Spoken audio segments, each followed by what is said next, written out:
Right. Hello, everyone. I'm sorry for this delayed video discussion because I had again this persistent cough and colds, and it's also infecting my baby, so I had to make some priorities. Okay, so we will have. I will be discussing now lesson 1.3, and here I'll be discussing communication and globalization, also, local and global communication in multicultural settings. This is where I'll be discussing intercultural communication. So, before I head on to my discussion here, let me first have a very quick review on my discussion about communication processes. So, when I was discussing the communication process, I made mention of some elements, although I didn't really explicitly define each of them. So here are the definitions, and I want you to know each of them well here. So the sender, in the communication process, we have the sender and the receiver, right? So the sender is the one who generates the message, the source of the message, and the one who starts communication. And the sender also is the one who generates the message, and the message is the idea, information, or view or fact. It could be anything because in the communication process, we don't start with words. We start with ideas. So that idea is what we deliver, we convey to our receivers. Okay, so that's the message. And then when we already have the idea, we try to look for words to express that idea, to convey or transmit that to the receiver. So we try to look for words, and that process is known as encoding. So encoding is when we try to look for pictures, gestures, because we don't only communicate through words, right? So we also communicate through non-verbal cues. So encoding will have a problem if, for example, you will be asked to speak in another language. For example, English in our case, which is not our mother tongue. So sometimes we think in our mother tongue, and we might have some difficulties with the English vocabulary, so we cannot look for the exact words to use when we are translating our ideas from our mother tongue to English. So that's encoding. Next, we have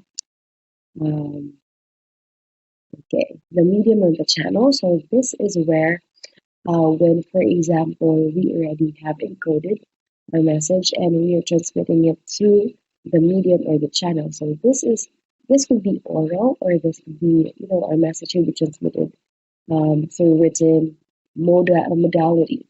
So it could be, if we are speaking, if it's spoken, we use our voice if it's face to face, or if it's through telephone.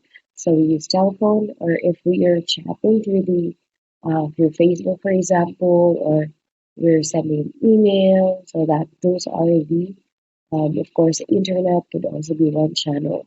So our choice is decided by the sender, uh, whichever the sender uh, thinks would be best for him or her to deliver his or her message.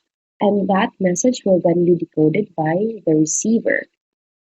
So, decoding is now the process of converting the words or symbols into ideas. So, this is when we extract the ideas or message from words. So, there will be a problem here. There will be an issue in decoding if there's a language barrier. So, for example, if the sender is speaking in Japanese, then we are we cannot decode, we cannot get the message because we're not familiar, and we don't know how to understand Japanese. So that's decoding, and this will be done by the receiver here, which is who is the last, the end of the chain. So this is now that this is the person whom the message is intended for. So the receiver will then receive the message, understand it. So he or she will be decoding the message, and if that receiver will provide a response, that will be the feedback. Okay, the feedback is what we can use to evaluate or confirm whether our message has been successfully sent to the receiver. Okay, if reply sa receiver is correct, then he or she has successfully understood our message. For example, with asa ka, and the receiver will say, ugma na. So it would be different. So it's different, and we would know that the receiver wasn't really able to understand our message. And that could be through any noise, because of any noise. So there might be some hindrances or barriers that hindered communication at some point. So it could be the sender who there was a faulty encoding, for example, or if it was done through a telephone call, that there might be bad telephone connection or bad internet connection in the case of video conferencing or video call. Faulty decoding, the receiver might not be that familiar with the language used by the sender. Inattentive receiver, so if the receiver was thinking of something else, for example, or was doing something else, and he or she wasn't able to really um, get the message well. Poor understanding of message due to prejudice, so if there's already a judgment before or prior to the conversation, and yeah, that could affect understanding and inappropriate gestures. So that might be offensive. So the receiver is not anywhere interested to listen. Okay, so those are the different elements of the communication process. Now, if we are going to illustrate that, so our conversations now have shifted online. So we usually use our cell phones, iPads, or tablets, and this is how it looks like. So the sender, of course, here, and the medium is the internet or the cell phone. And then this is now transmitted. The message is transmitted to the receiver through this channel. And supposing this is their message, maybe starts at 9. Can you drive us? And the receiver replies, yeah, be there at 8:30. So this is now the feedback, all right? So if you can recall, let me also talk about the different forms of communication. I have mentioned intrapersonal communication, interpersonal communication, public communication, also the different other types of communication we have, verbal and non-verbal communication. But aside from those, I want to add more. So these are included, by the way, in our midterm examination. So and I think these are also very important because we don't only communicate through words, we don't only communicate through body language, but we also communicate um, through the computers, devices, different devices, especially in this digital era. So we use application or computer to control multimedia interactive and message-based communication. So these are everything that we are doing online. So may it be through text, emails, computers, iPads, whatever we do there, that's computer mediated communication. Whenever we are sending a message to a receiver through any device, that's computer mediated communication. And another is the visual communication. So aside from words, we communicate through emojis, right? We communicate through pictures. So this is now the use of visual elements to convey ideas and information, which include but are not limited to signs, typography, drawing, graphic design, illustration, and different kinds of visual materials. So there are different types of visual materials, and they are one, for example, geoglyphs. So I think I'm not so sure if you're familiar with this. So these are the drawings or designs on the ground. These can be seen on the surface of the earth that are produced by arranging gravel, stones, or soils. So they are believed to be built for religious purposes. But I think if you are familiar with um, mga alien stuff, if you're following and if you're watching videos about,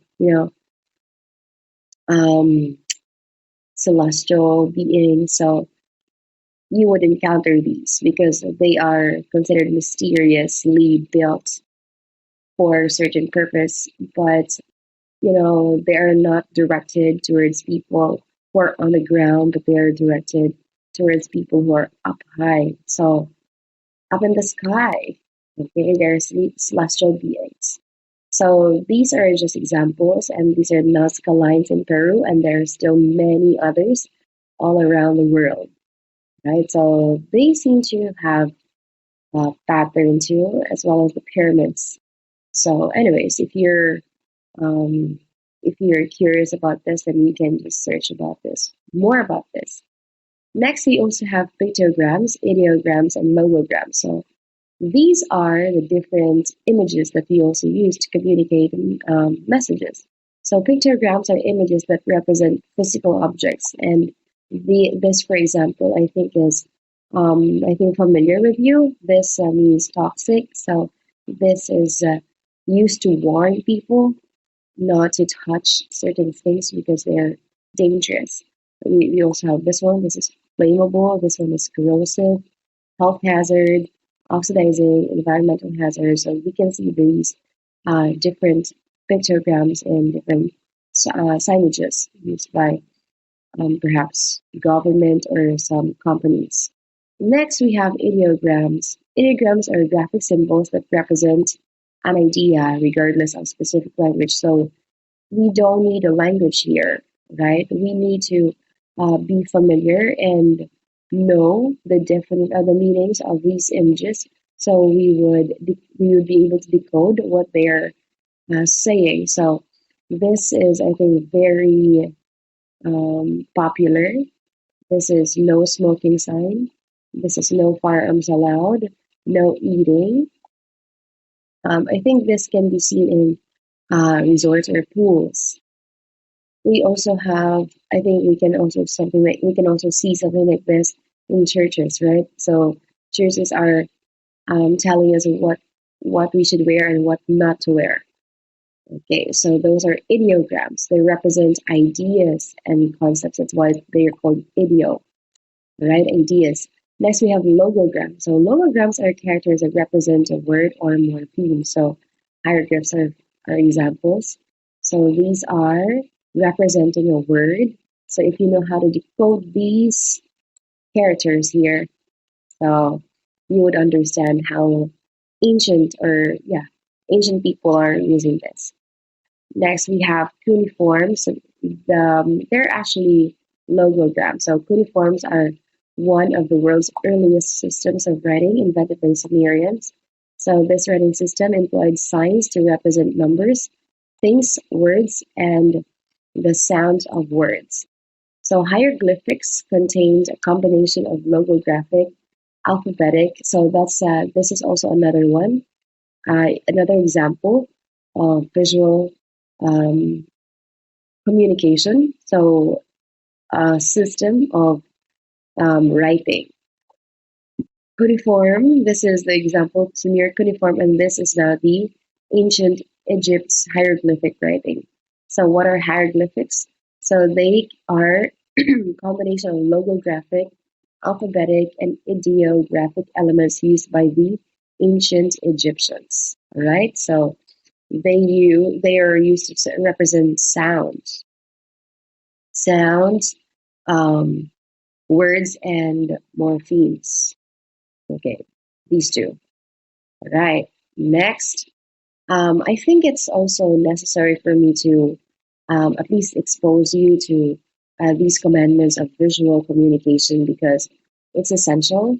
We are now in the age of using digital platforms in presenting. So sooner or later, of course, I think it's inevitable that you will really be making presentations, and you have to know how to combine and how to make your presentations appropriately and effectively. So you have to be mindful with your colors.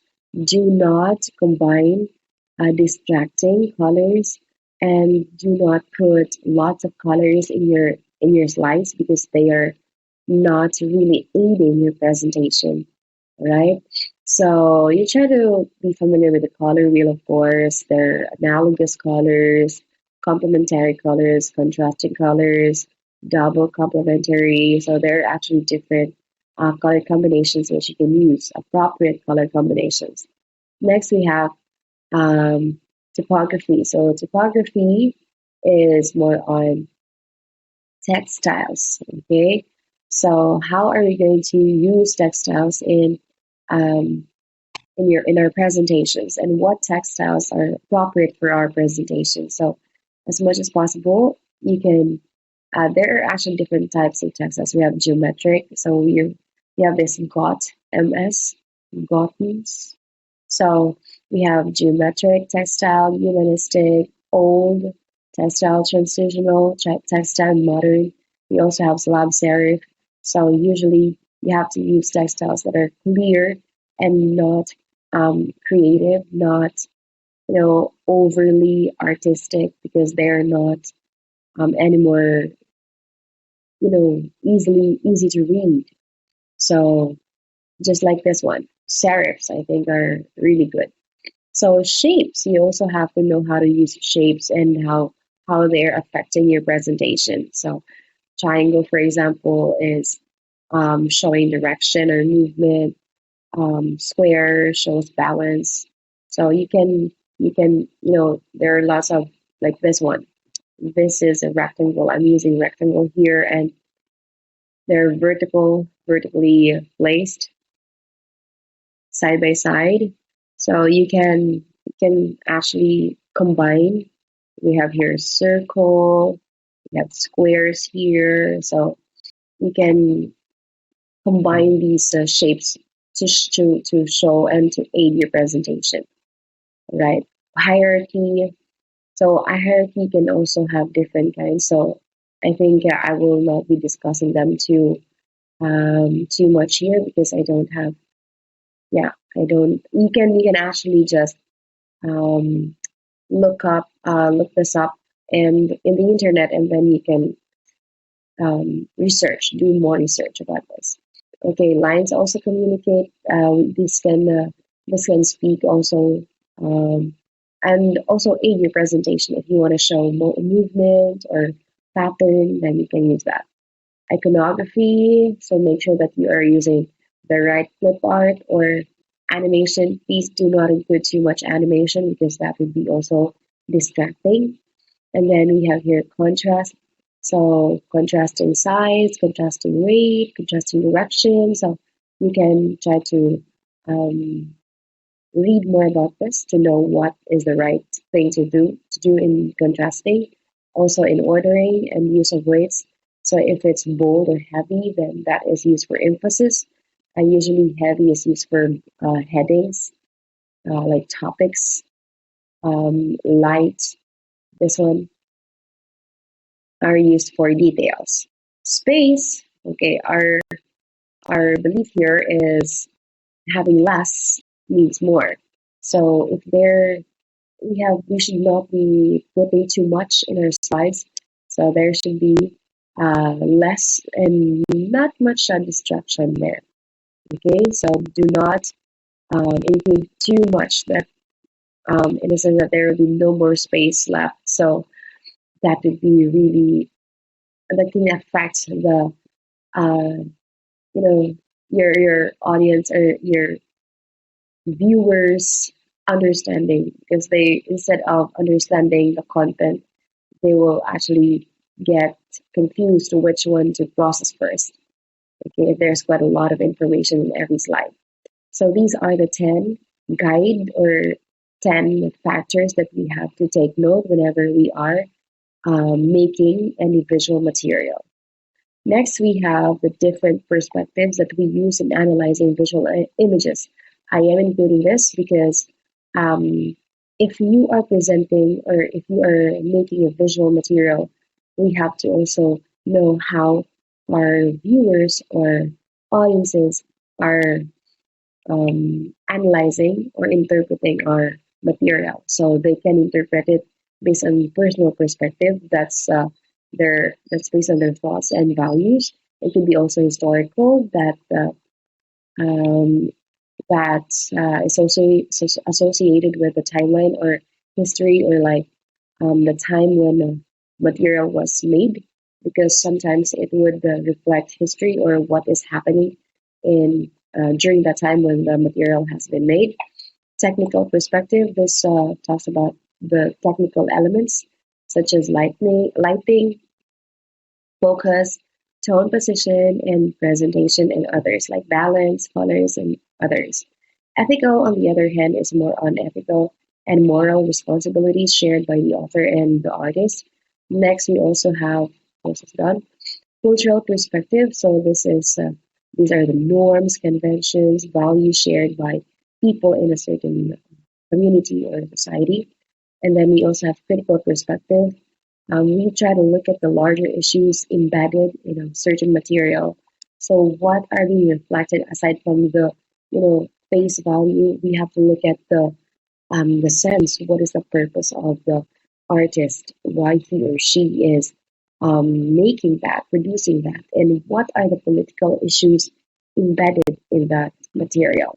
So this is also one way of looking at images that we see on the internet or even news articles that we see on the internet. So we have to be mindful because you know there might be some underlying or embedded ideas also or issues in a certain material. Okay, so other than visual communication, we also do written communication. We try to produce different essays, memos in the future, letters, blogs, pamphlets, books, and other written materials. So, how are we going to produce effective written communication? So, first, you have to use familiar words. This is depending on your um, reader. So who are your audience here? These are your readers. So if your reader is your teacher, of course, then that's academic paper. So you are expected to use formal words or academic vocabulary, and you have to choose short over long words. So short words, brief and concise, precise vocabulary is important so that you will not go around the bush and it will not be too wordy, and then use technical words with caution because your readers might not be really able to understand what you are discussing, and then select words with the right strength and vigor.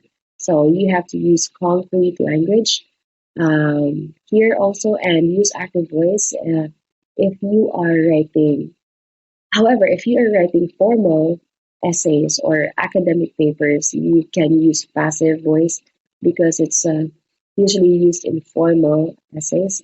Since passive sentences are emphasizing more the action and the object instead of the doer. So it's not the agent, but the action that is emphasized. Avoid overuse of camouflage words because they can make your points ambiguous and vague. So we have to communicate straightforward, and we have to go direct to the point um, as much as possible. Okay, so what are now the different factors affecting communication process? May it be oral or written. So we have psychological factor. This refers to the person's mood or feeling upon reading or listening to your message. And then cultural factor is about our values, beliefs, and norms shared. So this is where intercultural communication come in because or comes in because this we are if for example we are already talking to a person who is not from our country, so they are expected to have a different culture which can affect communication. So that is a factor, like a big factor in global communication. Physical factor is so referring to the place, the surroundings, environmental conditions such as noisy electric fans, We have noisy market, noisy people, so those are physical factors. Social factor is the relationship between communicators. Are they friends? Are they enemies? So that can affect communication. Historical, if there's previous communication incidents, and if those incidents are not so favorable, so that also can affect the succeeding conversations. So they will not be that um, harmonious and might be quite hostile. Okay, so that's historical factor. Now, I think you are familiar with these principles in for of effective communication. So these are the different principles that we have to abide if in order for us to effectively communicate with other people. So one is clarity. So we have to make sure that our message and the purpose is clear to our interlocutors, so they will be able to right away get or understand what we are trying to say. Concise, we have to be as brief as possible. Do not go around the bush. Do not um, use too much words, because that might make too many words, too many mistakes. So be concise. And then, but although your message is brief, okay, direct to the point, but it also has to be complete enough so as not to cause confusion, all right? And then organization is also important, so that there will be systematic flow of ideas, and there should be transition from one point to another. That is, um, in that way, to achieve this, you have to use some linkers, transitions, or transitional phrases or words like next. We also have to say moreover, furthermore, so those kinds of connectors. And then empathy, you have to also make sure that you're sensitive. You know what are the needs of your readers. So, also audiences depends on what kind of modality you are using. So, in case of face to face, you might be conscious of the reaction of your listener and adjust to the communication strategy accordingly. So, if the person cannot understand well in English, then you have to adjust, and that's where flexibility also comes in, because you have to adjust and vary how you deliver the message according to the needs and expectations of your audience. Okay, modify your message as much as possible in a way that your readers or your audience will understand.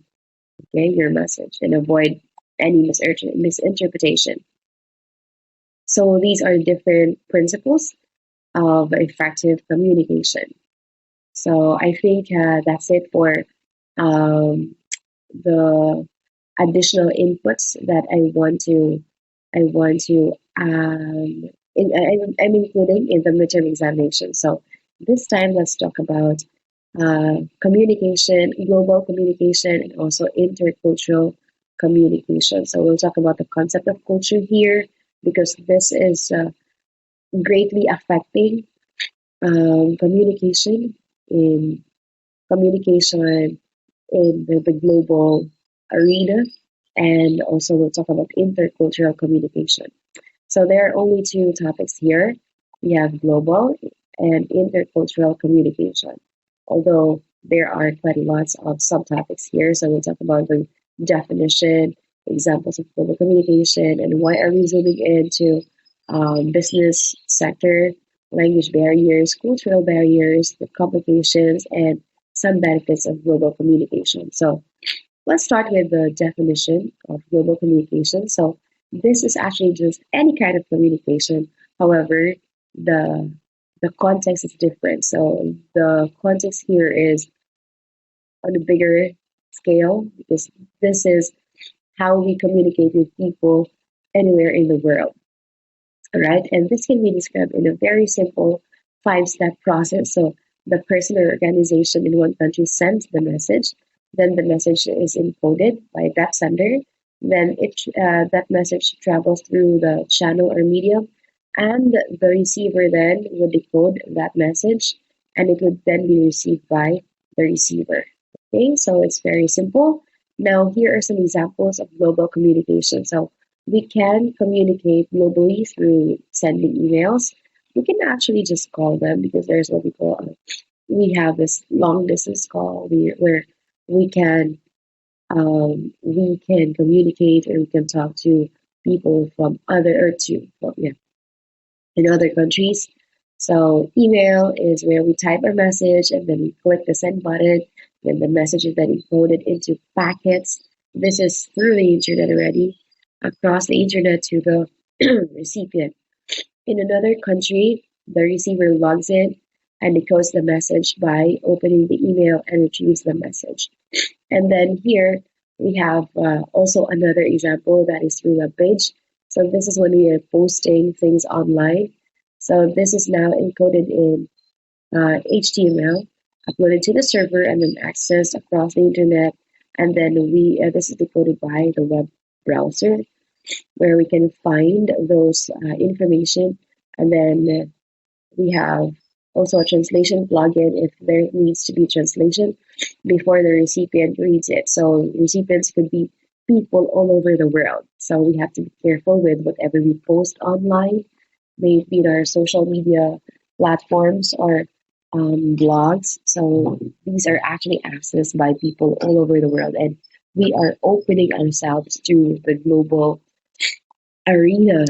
So we can be visible um, all around the world. So we have to be careful.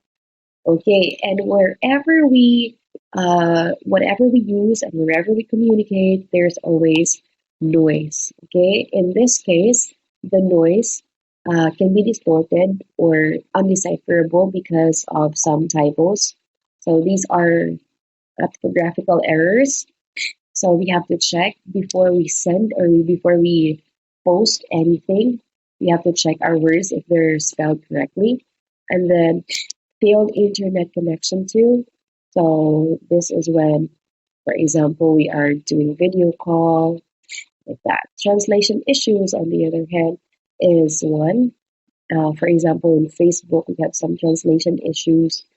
That's why it's quite funny if Facebook would translate our our captions because they are not. I think they don't have uh, correct program or they're not programmed to translate our mother tongue, which is Bisaya or whatever, like Hiligaynon or Waray. So they can only translate certain languages. And then cultural difference. So if we have to be careful because in global communication, there's already an influence of culture, which can be a barrier in decoding. Also, in understanding and interpreting the message. For example, we have cheers. The word cheers, if you send it to an American, it might be related or associated with drinking. But if you send it to a person in UK, then that would be more associated with thanking or congratulating. That's cheers. Okay, so that is just a very like a nuance. So cultural nuance, a very simple difference, um, slight difference in connotation or association of the word. Next, let's talk about how global communication is used in all over the world. So global communication mainly is used in business because we transact with people all over the world because we want to expand businesses. We want to reach a certain market. Okay, in selling certain products. So businesses then should be diligent in reducing as many potential errors as possible, especially those related to differences in language and culture. So organizations should also be familiar with cultural differences that can arise in different contexts. So it may be necessary to hire consultants then, especially that they are not that knowledgeable about the culture of people in a certain country. So if, for example, an American company wants to install a branch in the Philippines, let's say IKEA, for example, so or Nike or yeah, these are brands from outside countries or other countries. So they need to hire local experts there, like corporate law firms. So there, every country has different set of laws. So we have to be. I mean, these businesses or companies should know what the existing laws are, so as not to violate any of them. Protocol and etiquette specialists, and we have media consultants. This is in terms of um, their advertising and marketing. And then we have human resources and labor law experts, management consulting firm, corporate anthropologists. So this is now talking about the people and the kind of people that are in a certain country. Like people in Ethiopia, for example, are comprised, I mean, are like mostly illiterate. So they have different, they should be treated differently. So perhaps they will be more on visual images, or any visual way of advertising compared to Japan or other progressive countries. A market research firm, so there are actually different kinds of people and experts that they have to hire for them to fit in and to know how to maneuver and how um, to effectively sell their products in different countries. So this is how global communication is done in terms of in the business sector. So how do language barriers or how are these language barriers overcome in terms of global business communication? So these companies should ensure that words are correct. They should not be using words recklessly because they might offend the people, considering, of course, their culture, and that is included in advertising and marketing. So they have to be to to make sure that their advertisements are culturally appropriate.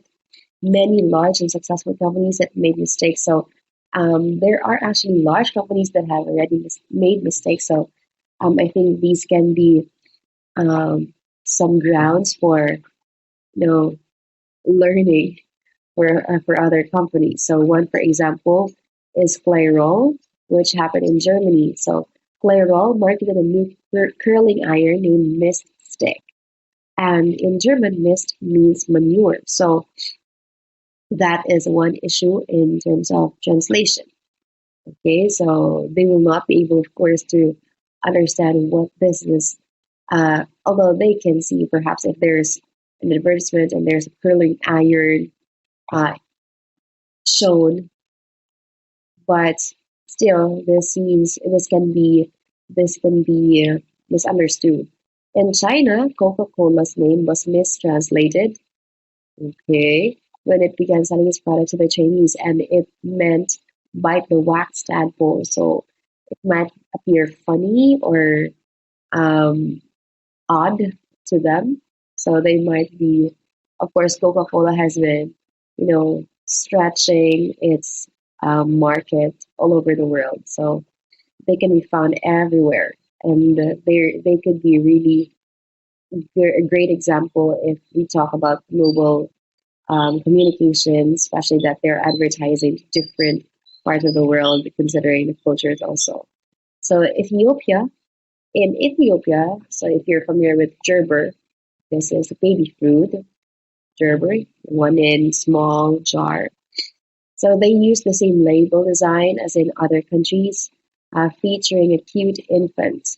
And they didn't know that in Ethiopia, not everyone was literate. So for some people in Ethiopia, their basis is the image on the label, and they think that for them what are shown in the images are reflecting the jar's content. So if there's a cute infant, then they would surely think that there's also an infant inside. Okay, so that's those are just some examples. Further, we have Mexico. In Mexico, when Parker Pen began marketing its pens to this Spanish country, its motto is "It won't leak in your pocket and embarrass you, but it won't leak in your pocket and make you pregnant." So that is also another example of translation issue. Another is for IKEA in Thailand. When IKEA entered the market in using the Swedish names for its products, most of their names mean sex in Thai.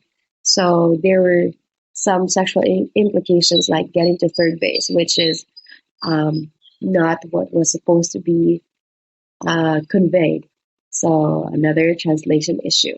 Okay, so those are just some mishaps um, in advertisements. Okay, in other countries. Now, how will these cultural barriers um, be overcome? So let's take for example here the case of the American and Indian managers. So the case of an Americans are actually very independent. They're individualistic, so they tend to focus more on the project and what are the deliverables, unlike Indians who are more on establishing relationship, like Filipinos do.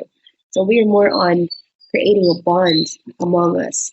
So that's the difference there. Okay, we have this cultural nuance that can affect the way we deal with each other. So an American manager was focusing on how to discuss, how to deliver and everything deliverable in terms. She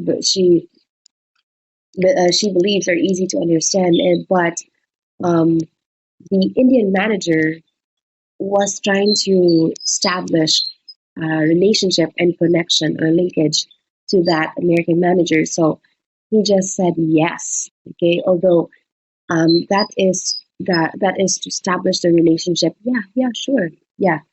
But although there are some questions um, which were not really addressed.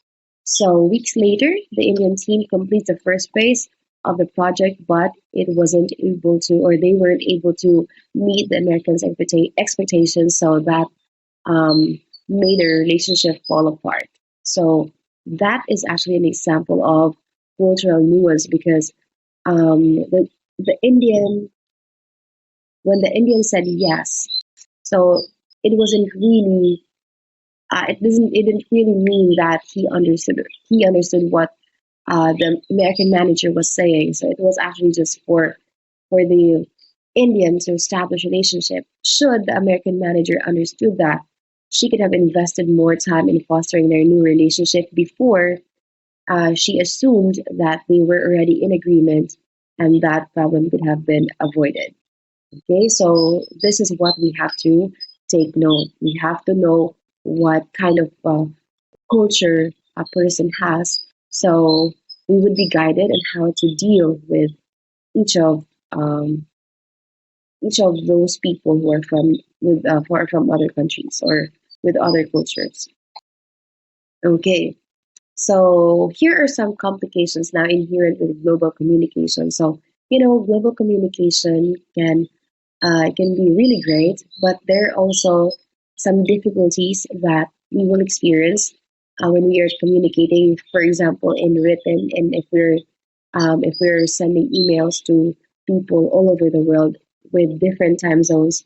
So it will be possible that we receive lots of emails from them, and you know what is nighttime here could be daytime there, so they'll be sending emails during nighttime, and when you wake up there are quite a lot of emails already. So that's one complication because I will be receiving quite a lot of emails, just like what we were receiving before during the pandemic. So communication has shifted before, and even now, but especially during the pandemic when we were not able to really go out and talk to people face to face. So we were just sending emails, and there were like almost 3,000 emails that we received. So that's quite hard to read, and especially with other students' output. So that's really hard and challenging.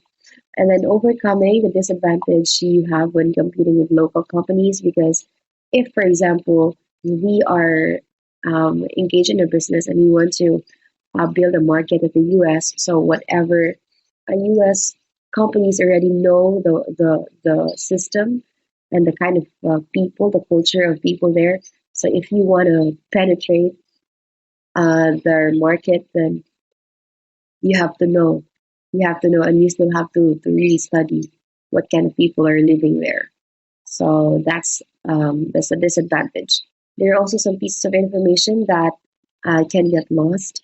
So that's why lots of businesses, especially big companies, are investing in, you know, advertisements in, billboards or through mainstream TV channels or radios. And now I think they have shifted, yeah, they have shifted to YouTube. So they are now in YouTube. So information will not get lost.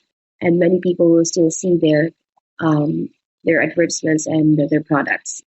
Okay, so those are just some complications, but as I've said, there are quite a lot of advantages of being competent in global communication because we can open up new markets for selling products and services. Because mainly global communication, we try to, aside from, I guess, studying abroad, if you're into exchange programs, or if you have that dream of studying abroad, then yes, global communication is also essential. But mainly, and generally, if it's universal, actually, that we tend to communicate with people from other countries because of for business purposes, and give you also access to resources and talent that may not be available locally. So if you're in a company and you wanna hire people, but you cannot find a certain or specific experts in your country, then you can look for that in other countries. It might be for a cheaper compensation, or I think a better quality. So that can be one. Can be illustrated also. The benefits can be illustrated by the market penetration of the new technologies that we are enjoying and we have been enjoying. One, for example, is telephone, which is the greatest global communication technology of its time, replacing the telegraph. But it still took 71 years for telephone to reach a market penetration of just 50% of homes. So I think now it's normal that offices and even houses have telephones, but it took 71 years to really you know um, penetrate different markets. Next, we have electricity. So it took 52 years for electricity to reach the same penetration. I think even in the Philippines, there are only very few houses compared to the houses that have availed of electricity. So there are only very few who have no electricity now. So, but it took 52 years to reach the same penetration of 50% of homes. Also, radios. Radios took 28 years. Color TVs, it took 18 years. PCs or personal computers, it took 19 years from the ENIAC until it became to our portable laptops. And then cell phones, it only took cell phones 14 years, but the shortest is internet because I think this is really a breakthrough. It can it changed our life, the lives of people in terms of our lifestyles, in terms of education, business, everything. So it only took internet 10 years to reach 50% of all homes in the US only, but I think more years to reach different countries. All right, next. I have also mentioned earlier that when we are communicating globally, it's inevitable that you will deal with people's culture. So we have to also be competent in intercultural communication so we would know how to deal with people from different countries, considering their culture, so as not to offend them. Okay, so let's start with the term coined by Marshall McLuhan in 1964, global village. So, what is this global village? This is a world where people instantly and easily share culture through the tools of technology. So now we can easily talk to people, and we can even We can even talk to people from different countries and have a conference synchronously with them because of technology, because of the internet. So that's making everything possible because of the internet. Okay, so this is done through digital media also, which has reduced the distance of people from different parts of the globe. So we are using Facebook, Messenger. Um, we're using Google Meet, Zoom. There are lots of applications that we are already using, and we are able to, you know, build connections and linkages with people all over the world. We also have Twitter, Instagram, TikTok. So we get to see and communicate or interact with people from different parts of the globe. So now we have this global village because of the internet. Next, so here in the global village, everything, food, music, education, religion, government, are compressed into one super culture. Okay, this is according to Dixon. So we have this super culture, like in Twitter, for example. People are communicating there. People are interacting there, carrying their own cultures, and if they get to, um, build harmonious relationships, so they tend to build that certain super culture, and then tend to share similar views. They tend to share similar interests and norms and conventions. That's not a super culture because it's linking everybody around the world. In the global village, people may be physically distant from one another, but they are considered as neighbors because we can get to interact and talk to people from different countries already, and it's quite easy now. And at the heart of this phenomenon is a relationship between communication and culture. Okay, so I've been talking about that. So we are communicating with the multiculturalists. So these are people who are from different cultures.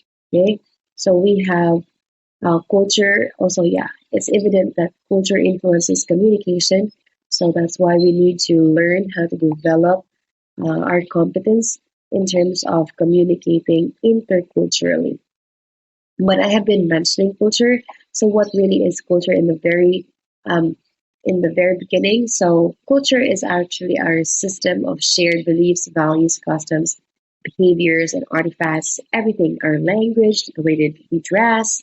So we share them, our conventions, okay, that are transmitted from generation to generation through learning or perhaps through environment, because our kids can see how people are behaving, how people are dressing up. So it actually is passed from generation to generation. And then, yeah, it also includes our deposit of knowledge. That's why language is very important, because even local language, because um, we get to know the knowledge um, of people from the past through our language, especially through their chants, rituals, like that, experiences, beliefs, and different, yeah. Okay, we have concepts of universe and everything. That's culture. Next, we have where can we find this culture? So we can find it in terms of the symbols that are used in a certain community. So there can be words, gestures, pictures, clothes, acts, or objects that carry a particular meaning. So like Korean culture, they're already um, have penetrated our culture. So many, especially among the youth. Okay, Gen Z, I think more Gen Z. They're really following Korean culture, and Korean culture has has already infiltrated our food, culture, the way we dress, music, everything. Okay, even language. So there has even been a proposal to include Korean language to be taught in the primary education. So I think that it's just a good thing that it wasn't really realized, or it isn't realized yet, because our students in the primary education are quite having a hard time learning the mother tongue, much more the transition from mother tongue to English, and much more if they will be learning Korean language. I just don't know how to do that.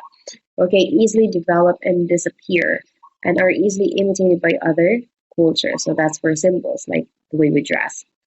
Heroes are past or present, real or fictitious persons, personas who are respected and admired in a culture. So we actually have, if you're familiar with the different epics, and this can be seen in Philippine literature.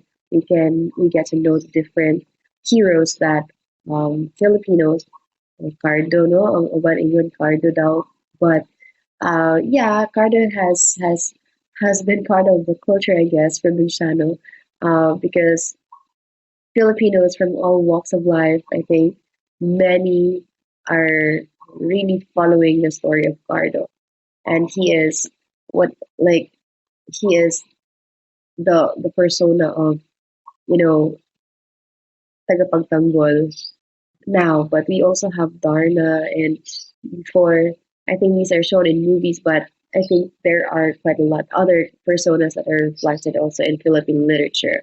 According to D.L. Kennedy, the hero is a great motivator and a person everyone depend on when beset with problems. So there are different heroes. Like in China, for example, they are celebrating the Spring Festival because um, of what was that name?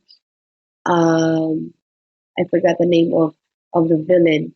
It's like a creature, and then they have this hero. So we have different heroes, and they are reflecting our cultures. Okay, rituals.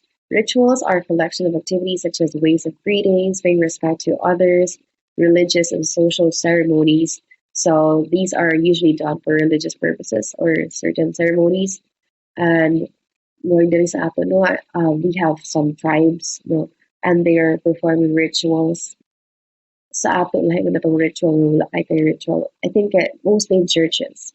We have certain ceremonies in church, and depending on cafes or perhaps mga places like Sikihor, I think they're performing certain rituals. Medyo na may mga ritual may maibog like that, or barang. I'm not so familiar with the rituals, but yeah, this is actually existing in different social groups in the country. Hold social significance, although oftentimes they're acted out for their own sake. So yes, that's the rituals. They are used for a certain purpose. So next, we have values. These are the core of our culture. These are the qualities that we try to pass on to from generation to generation. This is our predilection of right and wrong, good and bad, likes and dislikes, natural or unnatural. So they are interconnected with our moral and ethical standards. Next, co-culture. So what is a co-culture? Co-culture is when we are having a subculture. So we have, for example, the Philippine culture, and under that we have Igorot, Limad, Yakan culture. So these are cultures of specific groups already. Okay, so we can be part of a subculture. Like it can also be like a social class, like in mga gay culture, LGBT, like that, those social groups. So they even have their own language, the gay language, in which people cannot understand if they're not really not necessarily gay, but they're not they're not in that social group. Okay, so Muslim culture, for example, is one. They broadly represent many diverse Muslim cultural groups, so they can be part of Philippine culture, but they have their uh, co-culture. Okay, so there are also different cultures that are stemming from gender, race, ethnicity, sexual orientation, religion, and also social class. So how are we going now to interact within a culture? So here are certain strategies. Like, for example, if we go outside the country, if we go to Japan to study, for example, so we tend to acquire some modifications in our behavior to adjust to the new environment. So we are not really we are not really erasing our culture, but we are just adjusting. We are just adjusting to fit into their culture and to, behave appropriately in in the country where we are staying. So that's accommodation. But when we say acculturation, this is already the process through which a person or group from one culture comes to adopt. So this one is just modification. So we try to modify certain aspects, but this is really adapting the practices and values of another culture while we still retain our own culture. So that's acculturation. And then here, assimilation is the extreme form because we tend to remove from our system our original culture, okay, and replace it with another culture. Let's say, for example, we live in the U.S., so whatever culture we have here in the Philippines, like we despise that, and we try to um, change ourselves based on the culture that is, where we are ready. Like, if you can notice, some Filipinos are marrying foreigners, so they tend to change themselves, even the way they talk and the way they dress, everything, the way they act. So the values are not anymore there, so they already have assimilated the to another culture. And then there's also what we call integration. So this is our ability to adopt the cultural norms of a certain dominant culture while we still maintain our original culture. And then this leads to biculturalism because we tend to maintain two cultures. Next, we have separation. So I think this is evident for Chinese or in China because they reject the dominant and host culture. Let's say, for example, if or I'm not so sure because yeah, for China they are not letting anybody influence their culture, so they want to really preserve their culture within them. But if Chinese people will go to other countries, I think they are also trying to modify certain, so they are just modifying. Okay, so that's they just accommodate, right? So, but in their country, they're separating. They do not. They do not accept any influence from outside, from other countries. So this is often facilitated by immigration to ethnic enclaves. So um, yeah, I think that's one example. Marginalization, on the other hand, is rejecting both their cultures of origin and the dominant host culture, where cultural exclusion is promoted. Right? So this is now rejection. Okay, so marginalization is not accepting any culture. So there's cultural exclusion. So please do not involve us like that. Marginalization.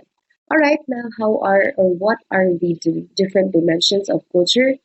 So we have to understand cultural similarities and differences.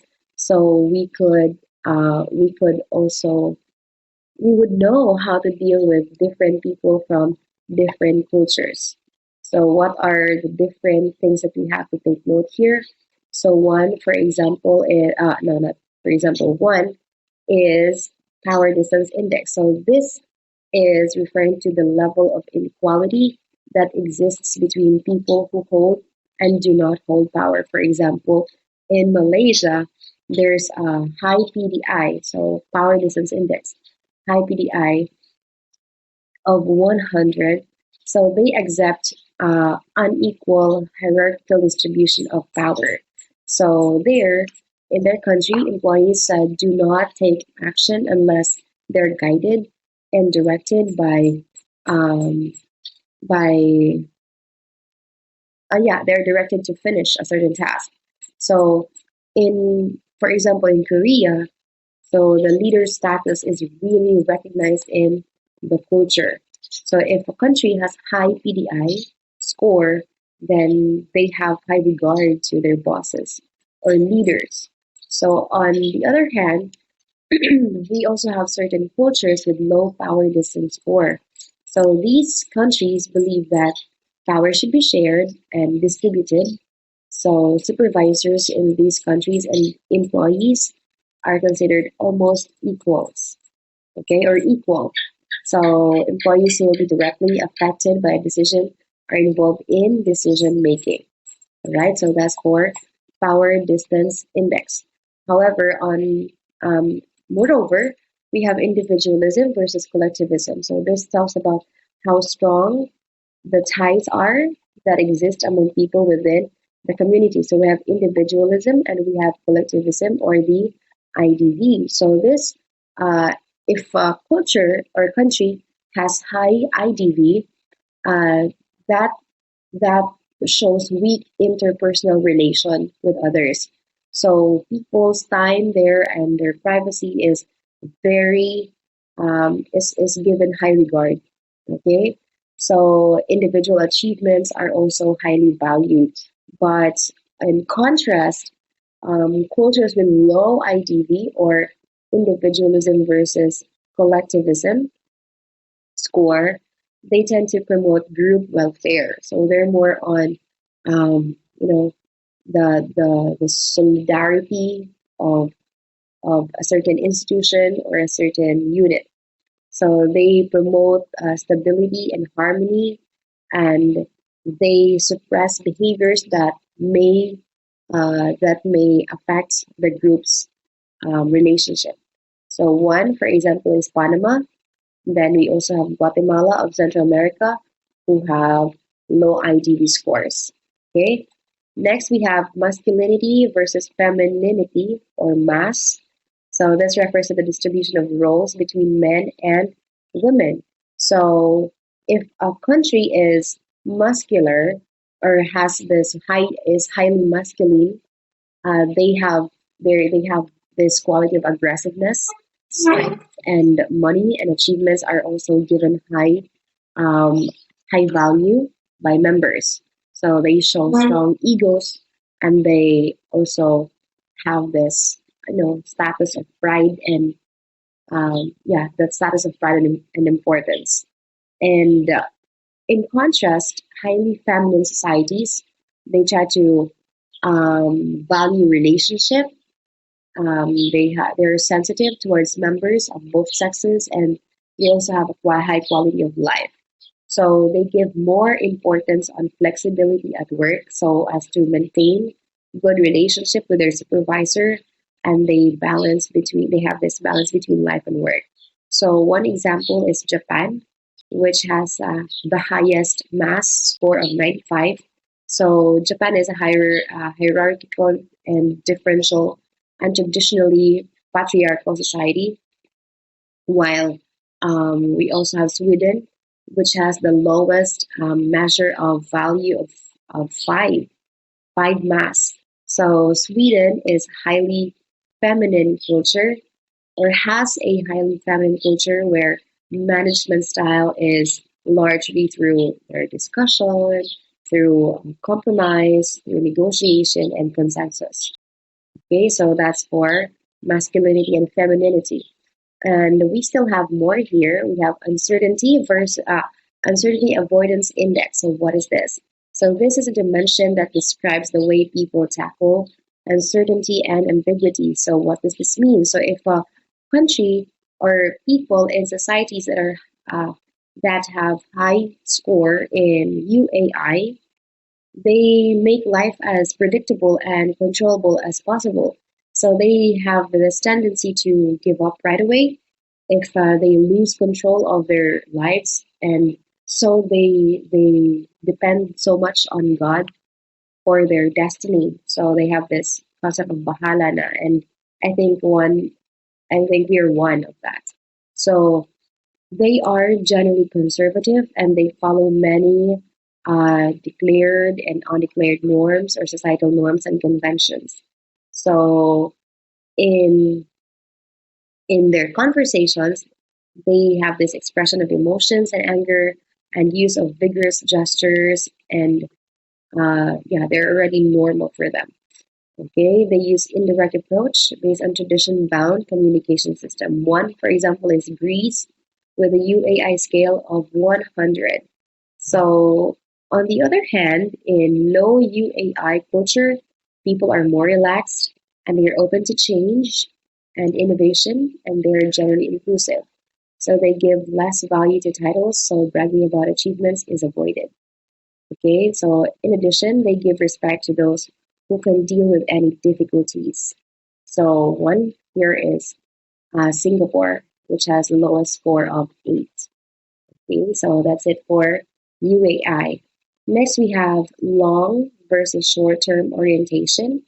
So, originally pragmatic versus normative, this is actually just have been added, and also indulgence versus restraint. So, I think this is referring to their view on how, like, how a country views, is it on the like in the long run, how a country, like most of these can be seen in third world, I know, in first world countries, like if they have long term orientation, or like they're just focusing on short term, like what is now. Okay, so indulgence versus restraint, also we have this here. Okay, so there are different there are 6 dimensions of cultures here. All right, next we have here the definition of intercultural communication. So this is the communication between people from 2 different cultures. So, yeah, I have been mentioning this for how many times already. So, this is the exchange of information between individuals who are unalike culturally, right? So, this can be symbolic, interpretive, transactional, contextual process in which people of different cultures share, create shared meanings. So, that's intercultural. Right, so this can be identified as both concept and a competence. So you can be competent interculturally or in terms of communication. So this is the active possession by individuals of qualities which contribute to effective intercultural communication, and this can be identified in terms of knowledge, in terms of skills and attitudes. So we also have different terms. Okay, this is also known as multicultural communication, cross-cultural communication, interracial communication, interethnic communication, and international communication. So I think you can just be familiar with those terms. So how is culture influencing communication? So here is a good. These are some concepts that we can take a look at. Ethnocentrism is one, which is, this is a really bad attitude towards, how we view culture. So this is our tendency to consider our culture as superior to other cultures. So we have, I think we can talk about Tagalog and Bisaya culture. So which culture there views the other as inferior, and which one feels superior. So they think that they are more dominant and they're, you know more superior than the other culture. However, in terms of cultural relativism, this is the acceptance that all cultures are equal in value with one another despite their differences. So cultural relativism is where we treat each other's culture equal. And then we also have the melting pot philosophy. This is evident in societies with different people coming in from different races with different cultures. So it pertains to the idea that different cultures will blend together, just like in the U.S., and they create an ultimate culture. So in the U.S., they are having different, they're also pluralism. Yeah, so they have different cultures, and have this. They tend to have this cultural relativism and promotion of equality and respect. Okay,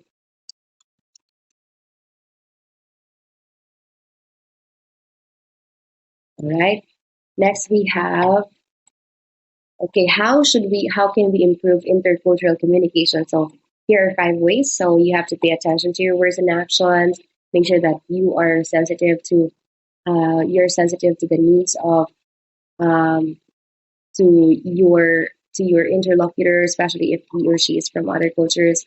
Control your assumptions. Do not presume. Do not assume, not unless it's explicitly said or done there. Engage in transpection. Make sure that you know how to inspect culture. You know how to look at a culture, and then it's you have to also empathize what a culture is like what a culture has. Okay, how people behave in that certain culture.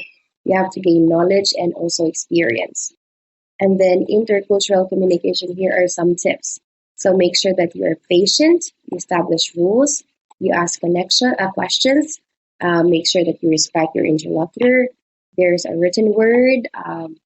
Yeah, then we have also here, sometimes people do not have English as their mother tongue, so they will read more proficiently than they speak. So it's a good idea to always write things down as a backup.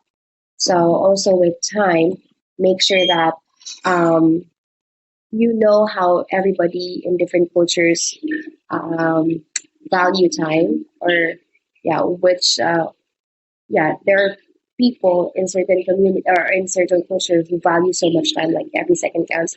There are also people who like just hang around and establish relationship and use time um, to take time to build connection, establish a harmonious relationship with others.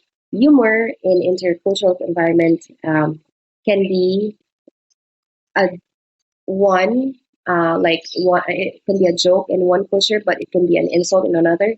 So you have to be careful with your jokes, and make sure you always check also. Okay, always check. Make sure you always check. The negative impact of interculture is checking and double check. So I mean, we can minimize the negative impact by checking and double checking. So you try to whether you agree and give instructions. So you try to check if it works and if it's not offensive, and make sure that you are positive. So make sure that when you are faced with people, or when you're facing people in different contexts or different situations, like you can analyze a problem first and then try to if you can try to look for solutions, how to make your or how to solve certain problems if there are problems occurring between the two of you. Then lastly, you have to sort of self-reflect. So if you want to be a good intercultural communicator, make sure that you also look into how you communicate and how you manage and how you improve as an individual. Okay, that's self-reflection. So I think this is we can also trace the differences between um, cultures depending on how they view and what they mean by, or how they look at nonverbal cues. So effectiveness is an international professional often hinges on understanding what these forms might be and how their meanings may be different or may differ from among countries. So one, for example, is eye contact. In Asian cultures, avoiding eye contact is seen as a sign of respect, while in Latin and North America, this is considered important for conveying equality among individuals. While in Ghana, if a child looks um, at an adult in the eye, it is considered an act of defiance. So eye contact can be positive or it can be negative. So it depends on the culture. So touch, on the other hand, in America, for example, using a firm handshake is considered appropriate to greet a stranger and another business professional. However, in France, it's common to kiss someone you greet in both cheeks. So in Germany, for example, um, it's normal for them to kiss their loved ones in on the lips, on the yeah, on their lips as a form of greeting or goodbye or hello. So touching children on the head is fine in North America, yet in Asia this is considered highly inappropriate as the head is considered a sacred part of the body. But I think it's only just in other parts of Asia because in the Philippines it's not well for some they would tend to don't touch my head, so they would tend to react like that. But I think generally it's not really that offensive for us. So I think it's also one way of, if an elder pats your head like that, it's also another way of saying, "Oh, you've done well," like that. In the Middle East, the left hand is customarily used to handle bodily hygiene. Therefore, using that hand to accept a gift or shake hands is considered rude. Okay. In terms of gestures, U.S. Use this to convey something that is acceptable. In Japan, this means money.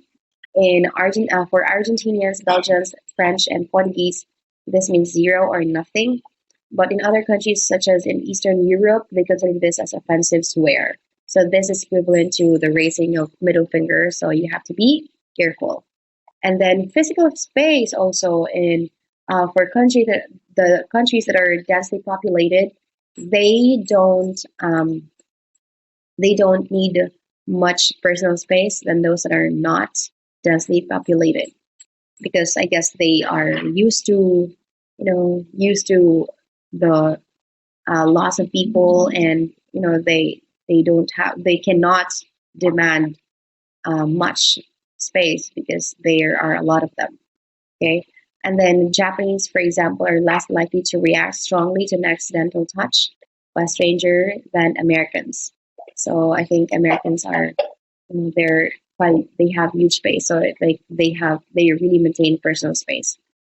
Then less personal space is also needed in areas such as Latin America and in the context of one-on-one conversations in the Middle East. All right, for facial expressions, winking one example. In Latin America, this gesture is often considered a romantic or sexual invitation. And for Yoruba people in Nigeria, they wink at children if they want them to leave the room. For Chinese, this is considered rude, so you have to be careful not to wink there. In terms of posture, slouching in Taiwan is considered disrespectful. While in other parts of the world, they may not think much of it one way or another. So in Taiwan, you have to be careful with slouching. In America, standing with hands on the hips may suggest power pride, like when we are putting our hands on our hips. And also, it may suggest anger or challenge in Argentina, so you have to be careful. Many cultures also frown if people are showing the bottom of their shoe because they are considered dirty, and so they are discouraged in places also in Arab countries. All right. Paralanguage in Britain, for example, people use volume to convey anger, while in India, they use it to command attention. Japanese women also make point of raising their pitch of their voices to differentiate themselves from men, while in America, voice pitch between genders remain comparably the same. So it's not really that, um, yeah. So they tend to also show um, what superiority. Okay. The use of an attitude towards silence can also be considered a type of paralanguage. So, like Greeks use silence as a way to refuse things, while Egyptians use it to consent. Some cultures, like some in Asia, are generally more comfortable with long bouts of silence. But although it's kind of awkward for in some cases, that's why we uh, you know, tend to engage in small talks, and we also try to just talk for the sake of conversing. Okay, so as not to make situations awkward because of silence. So, what are some takeaways here in this lesson? If we are engaging in global communication or intercultural communication, um, we have to know how things work. We have to know the system. We have to know people's culture, right? And then, um, yeah, it will actually make our efforts useless if we are not if we are communicating, we do not take into consideration the person's culture. So we will decrease also the likelihood of misunderstanding, and it will improve our ability to negotiate, solve problems effectively, create good working relationships, and become better global citizens, especially now that we are in this global village where we can communicate with people all around the world in a daily basis because of the power of technology.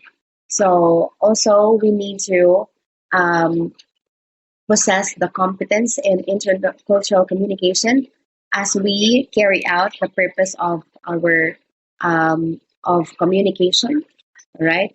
And yeah, that is for us to that is for us to establish relationship, effect good relationship and harmonious relationship with other people.